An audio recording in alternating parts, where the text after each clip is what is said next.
Thank you very much. And it's a great pleasure to be talking to this learned society, which I've read about and largely known via the name of Alan Turing. So it's an amazing opportunity to be talking about artificial intelligence to you all.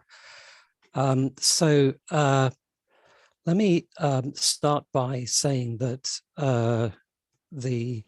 the work of Turing that I'm going to present, I presented something along these lines on the centenary of Turing's death back in 2012 to the European Conference on AI, and I've revised that talk to give here.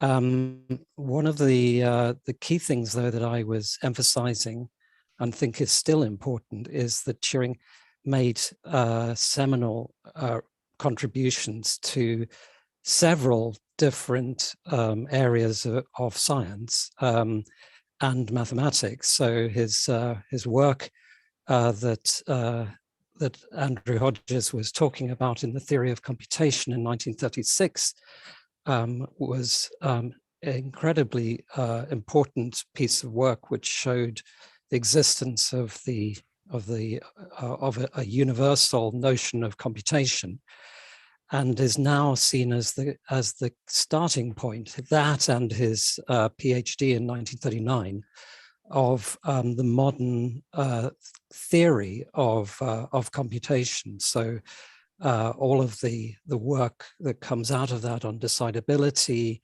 on the existence of oracles, etc. All of these were Turing's work, and the modern notions of computational efficiency and combinatoric efficiency of algorithms comes from his thesis work, which builds on the 1936 paper. Secondly, he's very well known for his work during the war in the development of automated decryption. But whereas his earlier work really was responding to some of the questions that Hilbert had asked back in 1928 about the nature of mathematics, its decidability, and its consistency and completeness. Gödel had answered some of those questions about consistency and completeness, showing that you cannot have an axiomatic system which is both consistent and complete, anything but a trivial version of mathematics. But it was Turing's work in 1936 that showed that, in fact, there were limits to the decidability of whether axioms or theorems could be demonstrated to be true. And the 1939 work that he did in his thesis was trying to break the bounds of that prison, which he and Gödel had demonstrated the existence of, because he wanted to see whether there were any ways out of those limitations. So his introduction of the notion of an oracle in 1939 showed that you could, by providing some kind of, we might imagine it as a huge database, find ways, an infinite database out of that cul-de-sac. But you would then introduce a new series of problems which were undecidable, and you could once more introduce an oracle to solve those, but that process goes on infinitely. His work was broken by the war, and I think he was highly inspired by the work that he had to do, which involved breaking German codes, to the realization that there might be another way of looking at this disparity, because on the face of it, human beings could do things that didn't seem to be possible from a theoretical point of view. They could actually, human beings can look at an algorithm and give you good reason often as to why that algorithm will never terminate. In general, this is not possible. However, in the work that he did at Bletchley Park, he was seeing that, in fact, the very process of science which involves collecting and refuting hypotheses, in this case, decryption hypotheses, could be used as an alternative way of seeing how a series of theorems or pieces of knowledge could be built up systematically. And I suspect this is part of what went on to his excitement and interest in the post-war in the work on artificial intelligence, which the main paper of which is his 1950 paper in the journal Mind. It's a philosophical journal, so a rather odd journal for a mathematician to be publishing in. But in there, he laid out his ideas at that time of how this area of artificial intelligence might, which as we know it now, might be developed. And in fact, that paper is still taken as being of key importance in the development of modern AI. Shortly after that, he also did work in systems biology, which we'll be hearing about later in the morphogenesis work. But my presentation here is going to concentrate on that 1950 paper, because it's normally referred to simply in a throwaway fashion by saying that this introduced something called the Turing Test, and the Turing Test is a means by which you could decide whether a machine might be treated as being intelligent. There's a lot more in that paper, and it makes very good reading for those interested, like myself, in artificial intelligence. So I'm going to go through some of that in this talk and explain why that paper still has relevance today. Okay, so the 1950 paper, here's the reference. So just a little bit about it. So it's the first major academic paper on the foundations of artificial intelligence. There wasn't really something comparable. I mean, we can look back at Charles Babbage's work or at that of Ada Lovelace and say that they were interested, for instance, as Lovelace was interested, for instance, in whether or not computers could do interesting things like playing games. Turing himself was interested in that topic, but he made a rather careful argument, which led him to a variety of conclusions at the end of this. He suggested in the paper that computational logic was a good basis for artificial intelligence. And this is quite a natural thing, I suppose, for him to think of it, given his previous work, since mathematical logic had played a key part in both Gödel's and his ways of considering mathematical propositions. It was also, though, and I can say this quite firmly because machine learning is my area of expertise, that it was the first major academic paper on the foundations of machine learning. In fact, in some senses, the whole paper was about machine learning. It was he calls in a section which I'll go into more detail, he talks about this as the child machine. But what he's talking about now is machine learning, and you can see in papers of his, unpublished papers of his, which made their way into the machine intelligence series, that he went away and actually devised machine learning algorithms of his own, which he may well have tested on the Manchester machine. He also describes a 50-year research program, amazingly, for implementing artificial intelligence. And he suggests the use of logic-based machine learning, which again is very much, is a great deal of interest to the field that I am involved in. And I'll explain a little bit more about that.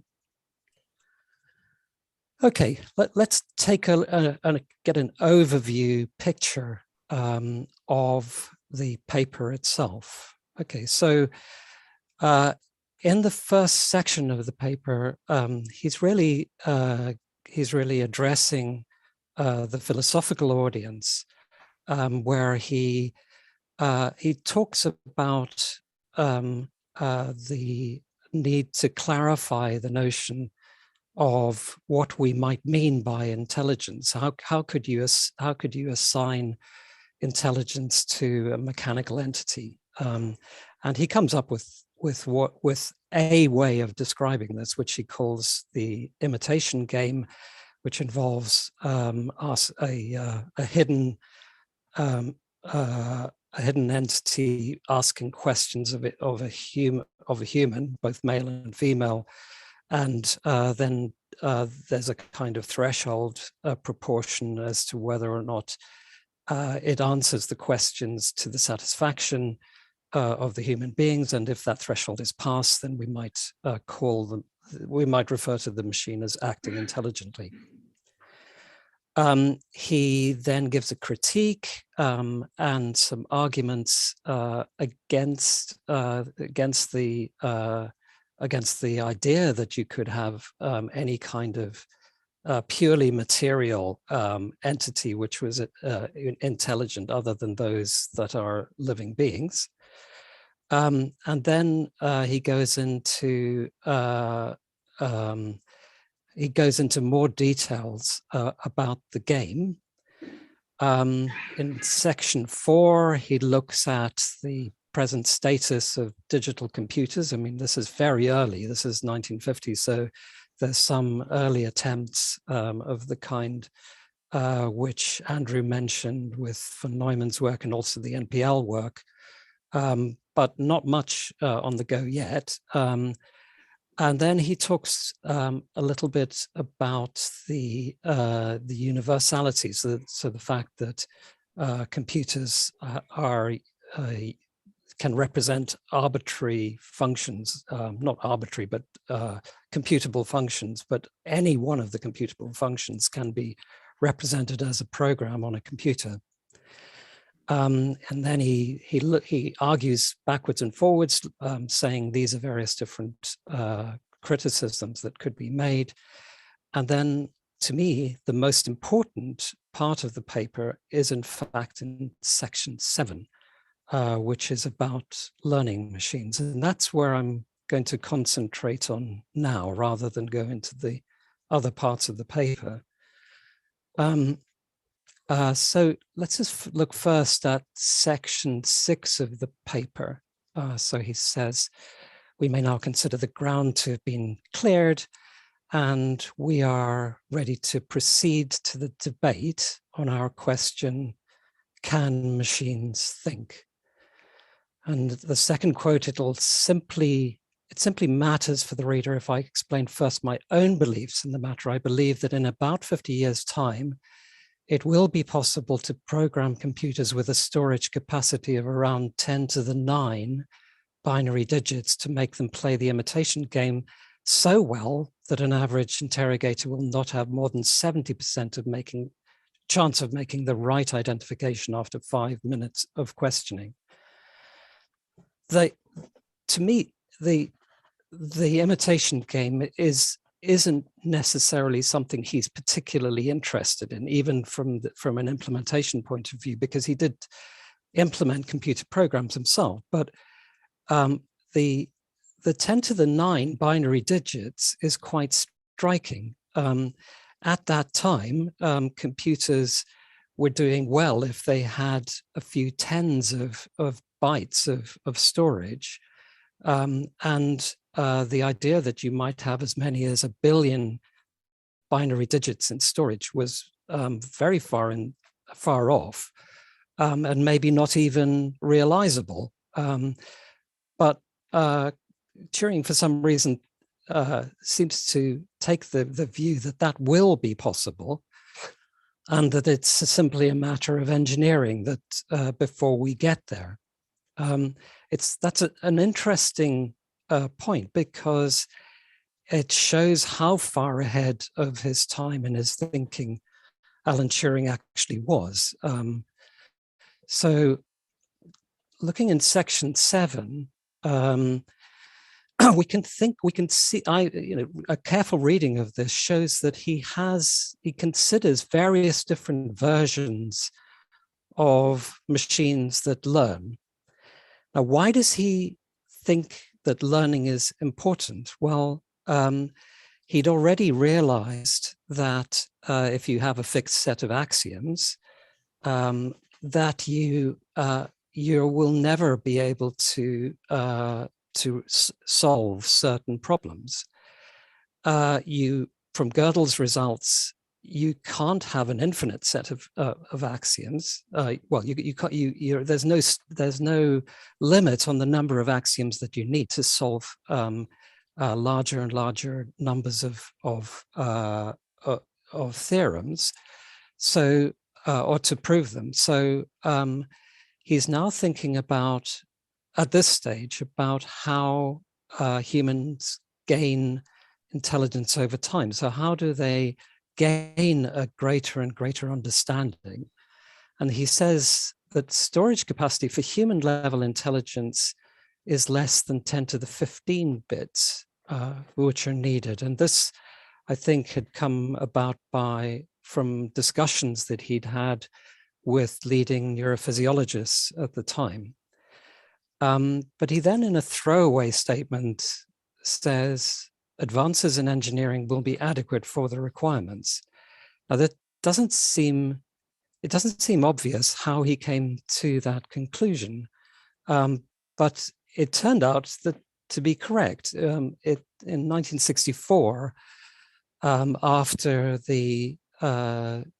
as silicon transistor development got underway in integrated circuits, Moore at Intel made a law which seemed to hold with the rate at which the density of transistors was increasing, and showed that it follows an exponential curve, that over time the density just increases more and more rapidly as you progress. Moore's law no longer holds because we're so close to the atomic level of line widths for circuitry. But for a very long period, it followed that exponential curve, giving us the kind of capacities that we have now, which are huge compared to those which Turing was talking about. Programming was the obvious approach to producing AI, or it was the first one that he investigated in the paper, and he talks about what would be the issue with producing an AI system based on programming. So he says that sufficient storage capacity will be available by 2000, but needs prohibitively large human resources to program. He then goes actually through an argument where he shows that in order to fill up the amount of space that would be needed in order to replicate what the brain is doing, you would eventually end up enslaving the entire world's population and turning them all into human programmers in order to achieve the end, and you still wouldn't get there. So there's too much for those programmers to do. And yet, having dismissed that and moved on to the next version that he thought you might try, a following generation of computer scientists took exactly the approach that he was discussing here during the period of the 1960s to the 1980s. That is, just try to do more and more programming, develop special programming languages, etc. That was a useful process in some ways because it clarified what some of the basic tasks were, broke up the area of machine intelligence into various different subcategories, those involved with reasoning, those involved with perception, those involved with physical action, and also the development of programming languages which required fewer lines of code, particularly high-level programming languages for artificial intelligence, which made the programming task easier. But by the early 1990s, this was already looking completely prohibitive. And work in the late 1980s, from the late 1980s onwards, was starting to provide an alternative idea, that of building machine learning algorithms which would be able to carry out some of the programming task without needing human beings. So I remember that period very well because we were in the group that I was in Edinburgh. We ended up building what was the largest expert system in the world, purely based on examples. And it was several orders of magnitude larger than anything that the other American programming-based expert systems had achieved. But there were issues already which were appearing in those problems. The World Wide Web was appearing around that time, and other people were starting to think of the World Wide Web as being a very good source of data and information to feed into the machine learning tasks. But we were really only halfway through section 7 of Turing's conclusions in his 1950 paper after all that work. So let's look a bit further. Section 7 of the 1950 paper has a second idea, which is that of machine learning. He calls this, you might call this ab initio machine learning, and he explains in this section what he means by this. So the notion of ab initio machine learning, we can think of this as a child machine which learns from simple rewards and punishments. Okay, so rather frightening terms there, it sounds, in terms of almost a prisoner involved in the learning. But the child machine idea, again, he introduces largely as something to shoot down. So his argument, which he gives, is the requirement for the number of examples that would be needed for a very simple kind of machine. And he talks about these learning machines, these ab initio machines, as essentially, think of a blank notebook, and that you're simply filling in the details into that notebook. You start off with something that's empty, and then as you put more and more into it, you fill up the memory of it. So in a very simple argument, he shows that the amount of information that would be needed would be exorbitant. And by the time that a child has learned to repeat Casablanca, he would probably feel very sore indeed. So this notion that you can simply use what are now thought of as positive and negative examples ends up in huge numbers of examples being consumed in order to achieve very simple ends. There were early machine learning systems right back in the 1960s and before. The Boxes system, for instance, by Mickey and Chambers, showed that you could learn to balance, that a robot could learn to balance a pole, for instance, from positive and negative rewards. This is the first, this 1968 system, Boxes, was the first version of what is now called reinforcement learning, which is one of the techniques that was used in some of the work that you might have seen in the newspapers about Go masters being beaten by machine learning techniques. In the 1980s, a machine learning school developed, which was proposed by Mikalski, Mitchell, and Carbonell. There was a famous book by them. The late 1980s, there was something called connectionism involving neural networks. This is Rumelhelt and McClellan's work. 1995, the support vector machines. More recently, Vapnik's work in 2008. And in 2008, the start of deep learning, which is the kind of favored version at the moment. All of these are fit under the version 2 ab initio machine learning approach. And all of them suffer from the problem of consuming large amounts of data in order to achieve their ends. So we might wonder why nobody realized that this was going to be a problem.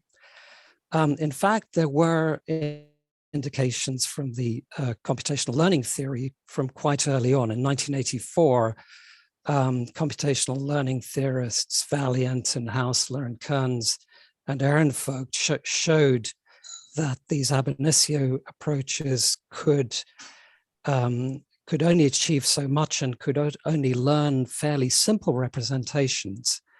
If we look at, for instance, the success of the AlphaGo work in 2016, developed in London at DeepMind, the limits of that work were that no chess player could have learned in that way. You would need somebody who would have to live 1 million years or more to be able to consume the number of examples that were needed for beating the world Go champion.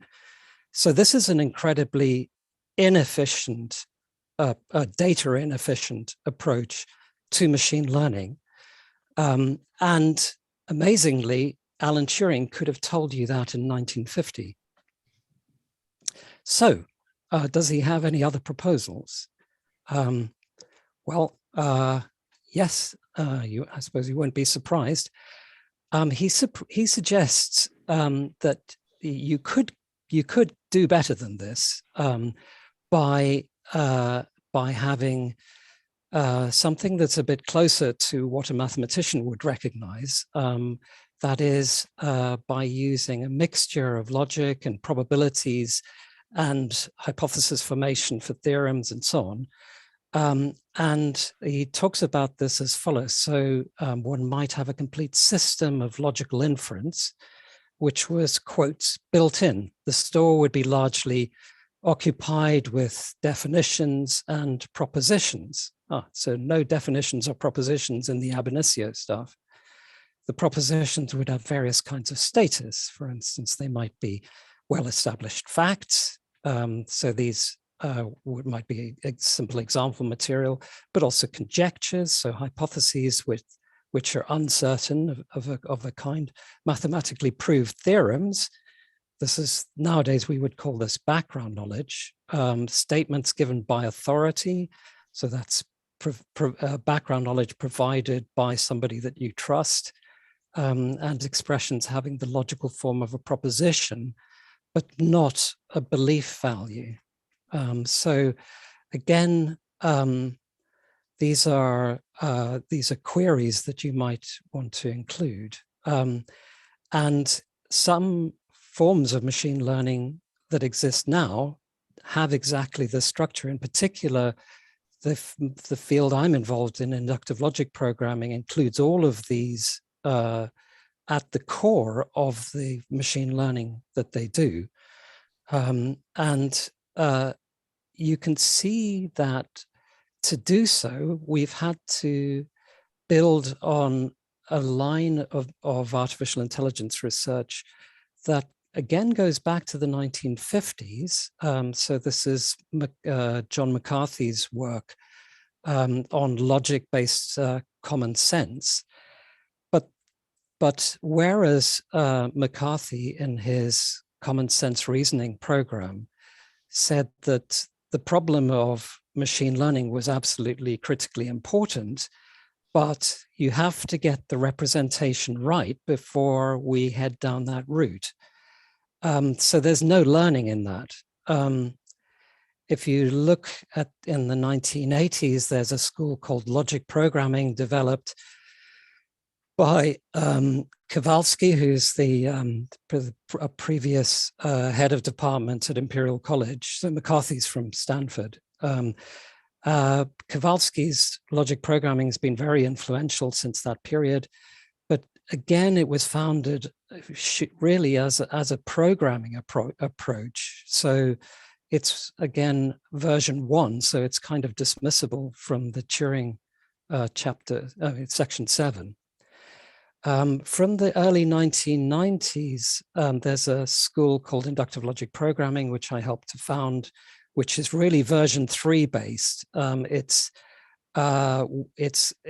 comes from earlier work from the 1970s, which was setting a framework down. So Gordon Plotkin, who's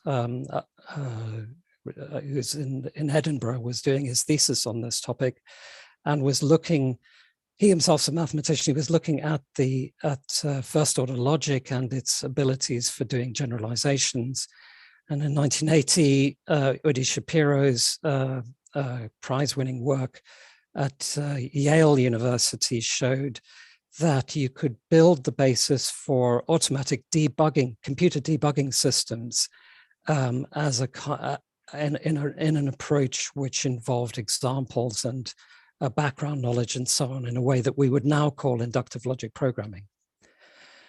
So this approach, this idea, this version 3 Alan Turing approach of AI using logic, probabilities, and learning continues to have, I think, an important role and is playing a central part in ongoing work that in the UK, such as at Imperial, our group is involved in the UK Human-like Computing Network, where some of the algorithms are version 3 learning algorithms.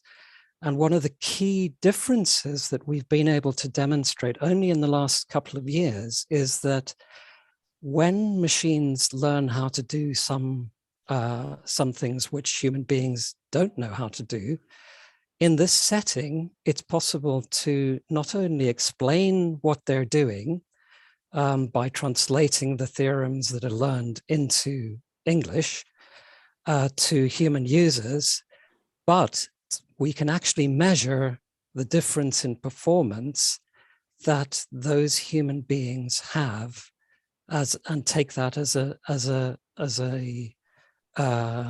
a measure of the degree to which they understand something that they didn't know before. This has a very exciting set of possibilities in front of it, because although we might be excited about the idea of machines being able to learn things, I myself find it even more exciting if we could feed some of that understanding, some of those explorations carried on out by machines, back to the world of humans and back to the world of mathematics and science, So I think there are exciting things coming out of this, which again, I suspect Turing foresaw all that time ago. So let's look at one of these. So this is again in section 7. He's still talking about learning machines, and he talks about a rather a very forward-looking idea, the idea of supercriticality in AI. So he's kind of saying that we might actually be able to do something where AI starts to reach the abilities of telling us things that are very important, very interesting. Okay, so he states it as follows. So one could say that a man can inject an idea into the machine, and it'll respond to a certain extent and then drop into quiescence like a piano string struck by a hammer. An idea presented to a subcritical mind will, on average, give rise to less than one idea in reply. So this is, you could think of this again, you could think of the injection of the idea a bit like providing data to a machine and seeing some kind of response, but maybe the response is simply that it records the data. That's kind of underwhelming. But he carries on to say an idea, well, he said that a subcritical mind will give a small response, but in a small proportion will get a supercritical response. So an idea presented to such a mind may give rise to a whole theory consisting of secondary, tertiary, and more remote ideas. Animals' minds seem to be very definitely subcritical. Adhering to this analogy, we ask, can a machine be made to be supercritical? And at this, if you take this suggestion seriously, which I do, we're starting to see elements of this already. So some of these same systems that I was talking about are showing the abilities not only to come up with conjectures within a fixed language, but also to introduce new terms into that language and allow secondary and tertiary ideas to be introduced. And this can be shown even within task learning. So for instance, in some of the work that we've been looking at, we take games, very simple games which are fully evaluable, like noughts and crosses. We look at the rate at which people can learn those. We then build minimax databases for them, and we find that logic learning systems can converge to almost optimal play thousands of times faster than deep learning systems. And when they do so, we can feed the way that they do it back to people and show that people's ability to learn that game when the game is disguised improves from the explanations that they've been given. And the descriptions that they're given include a number of invented terms and generalizations over relatively small amounts of data that they're being provided. So there's some very early possibilities that we're starting to see some of this amazing idea in practice, but it's early days.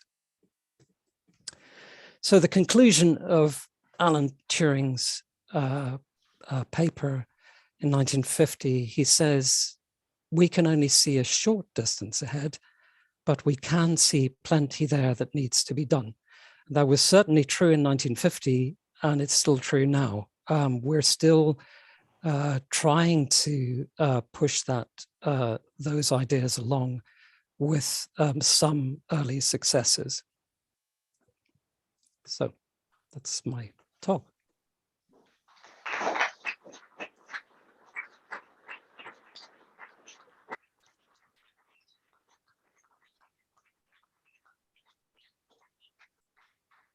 Yes, I hope to take some questions. We have one here, Eugene. To what extent was Turing interested in the idea of a machine whose outputs would be indistinguishable from the outputs of human thinking? And to what extent was he interested in building a machine whose process of coming to those outputs mirrored the process in human thinking? Do I need to repeat that question? No, I heard the question. So I don't think he wanted to. I think he was using the notion, for instance, of the child machine as a way of having a discussion about issues that that he thought were important. I think in some senses the Turing test has been taken far more seriously than it deserved. It was a device for philosophers to consider whether or not what they were saying made sense if they were trying to claim that only certain type of material entities could exhibit a property, and that those had to have the form of having cells which included DNA, et cetera, et cetera. So he was trying to make fun of that idea, and he introduced the Turing test or the imitation game for that purpose. I think his purposes were somewhat deeper than that, because he thought that the power of the universal machines was such that we should try to go beyond what people were capable of doing with machines with very small amounts of storage. So I think his notions about learning and essentially what we would call now of machine learning were at the heart of what he was interested in, and it was at the heart of the kind of problems that he'd been interested in most of his professional life, which is how to break out of the constraints of the theorems introduced in the 1930s. And he saw machine learning and the argument about intelligence as being important in that intellectual task. Does that answer your question? Yes, thanks. That's great. Okay, we have one more question. If you speak loud, and I don't have to. Hi, thank you. In learning machines, in the seventh section of the paper, would it be fair to say that version 3 is in a sense a trade-off between the programming of AI version 1 and machine learning ab initio in version 2, which is more data-based, version 1 being more logic-based, and version 3 somehow striking a trade-off? So it's a good question. I think the answer to that is no. It's not simply a trade-off. It's superior all around. So what I think that what he had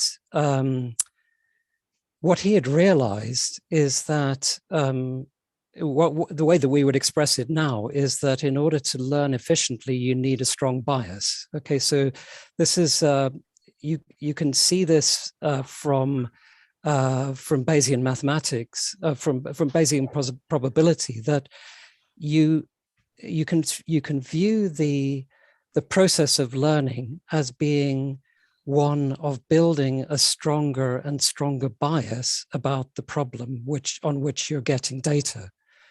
And unless you have a mechanism to be able to update that bias, then you cannot do anything but instantaneous learning.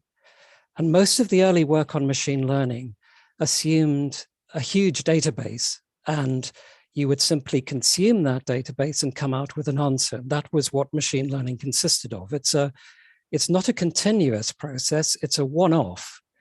That really that bears little or no resemblance to what human beings mean when they talk about learning. We talk about learning in the context of getting to know more and more as we as we grow older and become more experienced in particular tasks or particular areas.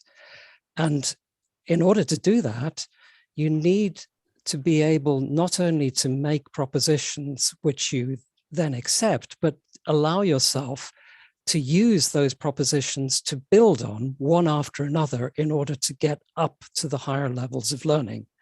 So we recognize this in all areas of science, that if you look, for instance, at the notions of science by simply testing, Francis Bacon has a beautiful description of how to carry out science by simply carrying out a series of tests on, for instance, seeing the way the chickens react if you take them to the top of a very high mountain.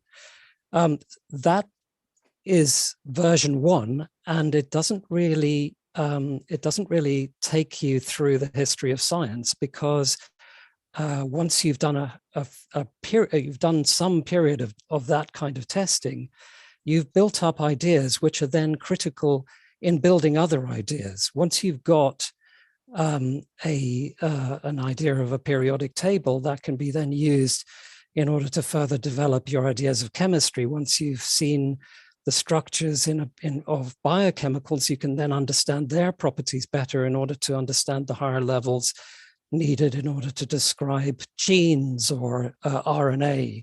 So we're continuously doing this in all fields of expertise. We are doing version 3, that is building one set of ideas on another.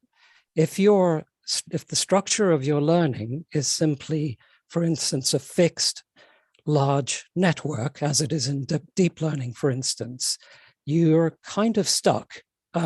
You have finite memory capacity for your learning, and that won't change. The fact that you start with 25 variables or 1,000 variables will not change, because you're only going to change it if you have a structure that is capable of being changed, and fixed structures by definition can't be. So version 3 is a more flexible, more dynamic approach to learning, and one that I think that Turing recognized at that point, and was way ahead of the game.